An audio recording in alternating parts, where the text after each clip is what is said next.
Hamas की जंग के बीच में दोस्तों आ गया नया मोड़। आखिरकार क्यों भड़क रहा है दोस्तों इजराइल, क्यों आखिरकार उसको देना पड़ी दोस्तों लेबनान को धमकी। दरअसल दोस्तों आपको बता दे चले हिजबुल्लाह ने जो है यहाँ पर कई ठिकाने उड़ा डाले हैं इजराइल के।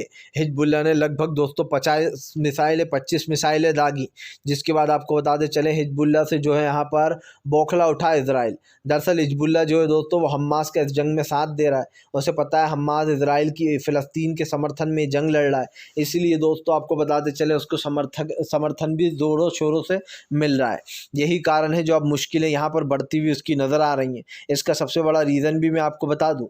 दरअसल यहाँ पर हमें एक चीज़ देखने को मिली दोस्तों, हमने नोटिस की, सॉरी, वो चीज़ क्या थी? वो चीज़ ये है दोस्तों कि फ़िलहाल इस लड़ाई में कहीं ना कहीं पिछड़ता हुआ नज़र आ रहा है जो इजराइल।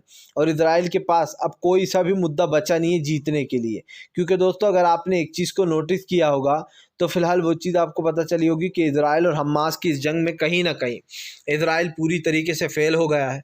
और एक चीज़ तो साफ़ हो जाती है दोस्तों कि इजराइल के फेल होने का मतलब क्या है कि इजराइल के पास अब बिल्कुल भी जीत के लिए कोई वजूद नहीं बचा है। और सबसे बड़ी बात ये दोस्तों, इजराइल हमास की इस जंग में कहीं ना कहीं इजराइल फेल हो गया है, क्योंकि हिजबुल्लाह ने कल जिस तरीके से अटैक किया उसके बाद एक बात तो साबित हो जाती है दोस्तों कि फ़िलहाल हिजबुल्लाह के पास अब इजराइल के पास हिजबुल्लाह से जीतने के लिए कोई भी प्लान नहीं है। अब वो लेबनान को धमकी दे रहा है कि वो हिजबुल्लाह को रोके, वरना हम लेबनान पर भी हमला कर देंगे।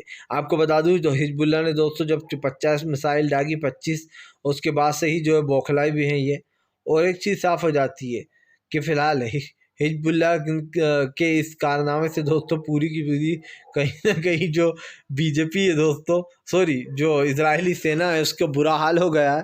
क्योंकि हमने एक चीज़ देखी यहाँ पर, नेतन्याहू जो है वो बड़ी बड़ी बातें करता है दोस्तों गाज़ा पर कब्ज़ा करने की या दूसरी जगहों पर, लेकिन अगर आप गौर से देखेंगे तो सबसे पहला जो ऑफ़र था लोगों को छुड़ाने का, गाज़ा पट्टी जो ये हमला रोका गया था वो इजराइल की तरफ से ही रोका गया था।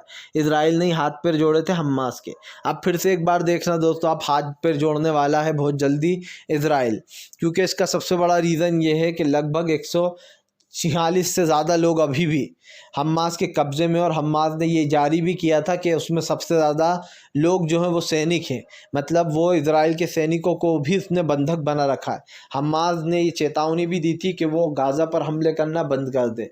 आपको बता दूं ये हमले रुक तो नहीं रहे, लेकिन एक चीज़ तो साफ़ है कि हमास भी पूरी ज़ोरों शोरों से अपने बदले ले रहा है। हमास से ज़्यादा हिजबुल्लाह एक्टिव हो गया है, क्योंकि आपको बताते चले हिजबुल्लाह ने जब कल 25 मिसाइलें दागी, उससे ही पता चल गया कि हिजबुल्लाह और हमास दोनों मिलकर कहीं ना कहीं इजराइल को पर कहर बरसाने का काम कर रहे हैं। क्योंकि दोस्तों इजराइल की जो सरकार है वो लगातार उन लोगों को डराती धमकाती है जिन लोगों को उसने कब्ज़े में ले रखा है, या फिर दोस्तों जो लोग बंद हैं।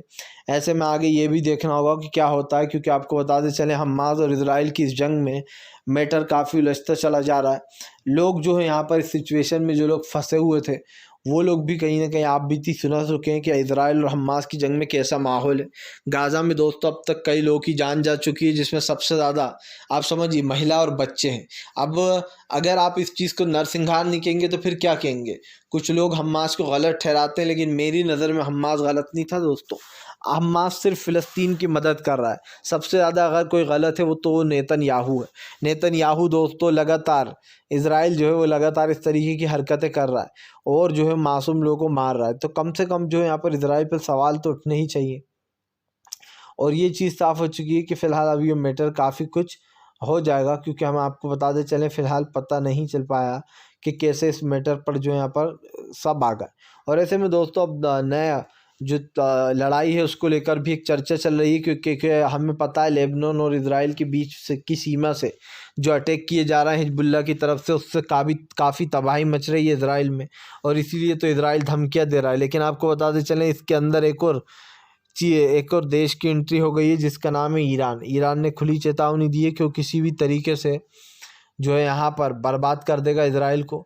ईरान के विदेश मंत्री ने चेतावनी देते हुए कहा कि फ़िलहाल एक बात समझ लेना कि हम जो है यहाँ पर इस चीज़ का बदला ज़रूर लेंगे। और अब देखना होगा दोस्तों आखिरकार इस चीज़ का बदला कैसे लिया जाता है, कैसे जो है यहाँ पर इस मैटर पर बोला जाता है। फ़िलहाल देखेंगे कि आगे क्या होता है। लेकिन अगर आपको एक चीज़ तो समझ लेनी होगी दोस्तों कि इजराइल और हमास की इस जंग में कुछ नए पहलू आने वाले हैं, कुछ नए मोड़ आने वाले हैं, जो हमें आने वाले समय में पता चल ही जाएंगे। लेकिन अगर आपको हमारा वीडियो अच्छा लगता है तो कृपया इसको लाइक करें, चैनल पर पहली बार आए सब्सक्राइब करें ताकि हमारे हर वीडियो की अपडेट दोस्तों आपको मिल पाए और आप हमसे